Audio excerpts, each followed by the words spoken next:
ഞാൻ S Dayanandan, astro Vedic വിഷൻ്റെ പുതിയൊരു എപ്പിസോഡിലേക്ക് സ്വാഗതം.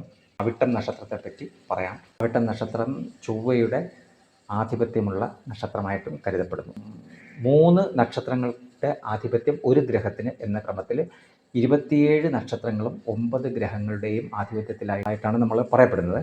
അങ്ങനെ വരുമ്പോൾ ചൊവ്വയുടെ ആധിപത്യത്തിൽ 3 നക്ഷത്രങ്ങൾ വരും. അത് മകയിരം, ചിത്തിര, അവിട്ടം, ഈ 3 നക്ഷത്രം. അത് അവിട്ട നക്ഷത്രം എന്ന് പറയുന്നത് 12 രാശികളിലായിട്ട് 27 നക്ഷത്രങ്ങളുടെയും പൊസിഷൻ ക്രമപ്പെടുത്തിയിട്ടുണ്ടെന്നാണ് പറയപ്പെടുന്നത്.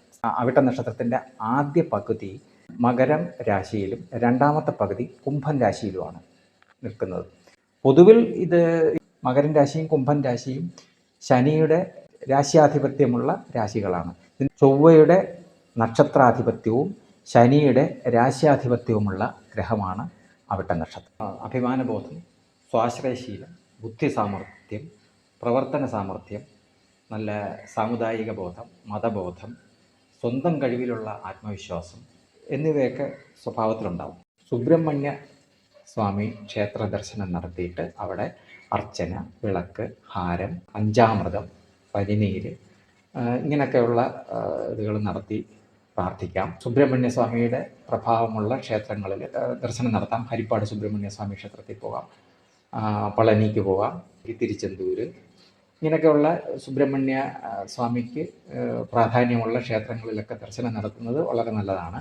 ശനി പ്രീതികരമായിട്ട് ശനീശ്വരന്, നവഗ്രഹങ്ങളിൽ ശനിക്ക് അർച്ചന, വിളക്ക് ഇതൊക്കെ സമർപ്പിച്ച് പ്രാർത്ഥിക്കാം. ശാസ്താ ക്ഷേത്രത്തിൽ പോയിട്ട് നീരാജനം, അർച്ചന, നീലപ്പട്ട്, നെയ്യ് അഭിഷേകം ഇതൊക്കെ നടത്താം. അത് ശബരിമല ദർശനം, അതുപോലെ ശാസ്താ പിന്നെ പ്രധാന പ്രതിഷ്ഠയായിട്ടുള്ള ക്ഷേത്രങ്ങളിൽ ശാസ്താ പൂജകൾ ഇതൊക്കെ നടത്താം.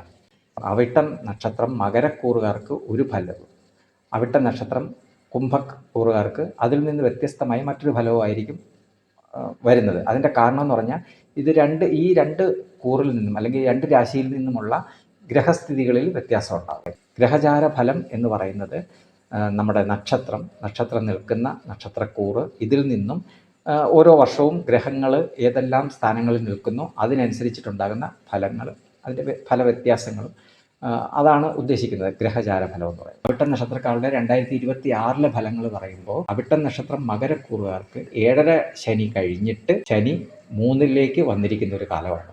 7 വർഷം ഒരുപാട് പ്രതികൂലവും ദുരിതകരവും ക്ലേശകരവുമായിട്ടുള്ള അനുഭവങ്ങളിൽ നിന്ന് ഒരു മോചനമായിട്ടാണ് ഇപ്പോൾ മകരക്കൂറുകാർക്ക് വന്നിരിക്കുന്നത്. നമ്മൾ പഠിച്ച അനുഭവങ്ങൾ കൊണ്ട് നമ്മുടെ ജീവിതത്തിൽ മുമ്പോട്ട് പോകും. അതാണ് ഈ 7.5 ശനിയുടെ മോചനം എന്ന് പറയുന്നതിൽ പ്രധാന കാര്യം. ഒരുമാതിരിപ്പെട്ട വിഷമങ്ങളൊക്കെ നേരിടാനുള്ള ഒരു ധൈര്യം നമുക്കുണ്ടാവും. മനസ്സമാധാനം, മനഃശാന്തി, പ്രവർത്തനങ്ങളെ നേരിടാനുള്ള മനോധൈര്യം, മുടങ്ങിക്കിടന്ന കാര്യങ്ങളിൽ അഭിവൃദ്ധി, ഉദ്യോഗലബ്ധി, ഉദ്യോഗങ്ങളിൽ പ്രമോഷൻ, പ്രവൃത്തികളിലെല്ലാം നമുക്കൊരു തിരിച്ചടികൾ കിട്ടിക്കൊണ്ടിരുന്നൊരു കാലമായിരിക്കണം ഈ 7.5 ശനിക്കാലം.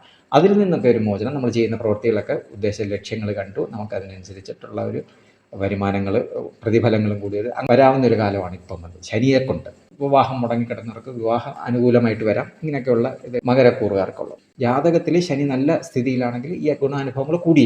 കുംഭക്കൂറുകാർക്ക് 7.5 ശനിയുടെ കണ്ടിന്യൂറ്റി നടക്കുവാണ്. അത് ഇപ്പോൾ ശനി 2ൽ നിൽക്കുന്നുണ്ട്. ക്ലേശം, വെറുതെ വഴക്ക്, പറയുന്ന എല്ലാം ചെന്ന് വഴക്കിൽ കലാശിക്കുക, ബന്ധുക്കളുമായിട്ടും സുഹൃത്തുക്കളുമായിട്ടൊക്കെ ഉടക്കുക, അവരിൽ നിന്ന് അകലുക, ധനപരമായിട്ടുള്ള ബാധ്യതകളൊക്കെ വന്നു ചേരുക, എന്ത് കാര്യം മുമ്പോട്ട് പോയാലും അതിനൊരു തടസ്സവും താമസവും ഒക്കെ വരിക. ശനി 2ലാണ് നിൽക്കുന്നതെന്ന് ഞാൻ പറഞ്ഞു. 2ൽ നിൽക്കുമ്പോൾ അഷ്ടമത്തിലേക്ക് ദൃഷ്ടി വരുന്നു. അപ്പോൾ എന്തായി, രോഗങ്ങൾ, ക്ലേശങ്ങൾ, നീണ്ടു നിൽക്കുന്ന രോഗങ്ങൾ, കാൽ രോഗങ്ങൾ, കാൽമുട്ട് രോഗങ്ങൾ, സന്ധി രോഗങ്ങൾ, വാദം, വെരിക്കോസ്, ഗ്യാസ് ട്രബിൾ, ഉദരരോഗം, ഇങ്ങനെയൊക്കെയുള്ള രോഗങ്ങളും ഒക്കെ ശനിയെ കൊണ്ട് നമുക്ക് ബാധിക്കാവുന്നൊരു കാലമാണിത്. വ്യാഴം അനുകൂലമായിട്ട് വരുമ്പോൾ നമുക്ക് അംഗീകാരങ്ങൾ കിട്ടും, കാര്യവിജയം ഉണ്ടാവും, അതുപോലെ തന്നെ ആരോഗ്യസ്ഥിതിയൊക്കെ വർദ്ധിക്കും, എല്ലാം നല്ല സൽബുദ്ധി തോന്നും, അതുപോലെ സുഖാനുഭവങ്ങൾ ഉണ്ടാവും. വിവാഹം നടക്കാത്തവർക്ക് വിവാഹത്തിന് അനുകൂലമായ സമയമായിരിക്കും. ബിസിനസ്സിൽ അഭിവൃദ്ധി ഉണ്ടാവും. കുംഭക്കൂറുകാർക്ക് 6ലേക്ക് വരുന്നതുകൊണ്ട് ചിലവ് വർദ്ധിക്കും. കടബാധ്യതകളിൽ വരെ ചെന്നെത്താവുന്ന രീതിയിലുള്ള സാമ്പത്തിക ചെലവുകൾ വർദ്ധിക്കാം. ഭാഗ്യാനുഭവങ്ങൾ കുറയാം, ഈശ്വരാധീനം കുറയാം, മനസുഖം കുറയും, ദുഃഖങ്ങൾ അനുഭവങ്ങളൊക്കെ ഉണ്ടാകാം. വ്യാഴം പ്രത്യേകിച്ച് കുംഭക്കൂറുകാർക്ക് വ്യാഴം 6ൽ മറയുന്നത് കൊണ്ട്. അവിട്ടം നക്ഷത്രം മകരക്കൂറുകാർക്ക് വ്യാഴം 7ലേക്ക് അനുകൂലമായിട്ട് വന്നിരിക്കുന്നു. ശനി 3-ൽ അനുകൂലമായിട്ട് നിൽക്കുന്നു. കുംഭക്കൂറുകാർക്ക് 7.5 ശനി ദോഷം നിലനിൽക്കുന്നു. വ്യാഴം 6-ൽ മറയുകയും ചെയ്തിരിക്കുന്നു. ആയുരാരോഗ്യ സൗഖ്യത്തിനായിട്ട് ശ്രീ പരമേശ്വരന് മൃത്യുഞ്ജയ പുഷ്പാഞ്ജലി, കൂവളമാല ഇങ്ങനെയൊക്കെയുള്ള പൂജകൾ നടത്തി അതും പ്രാർത്ഥിക്കും.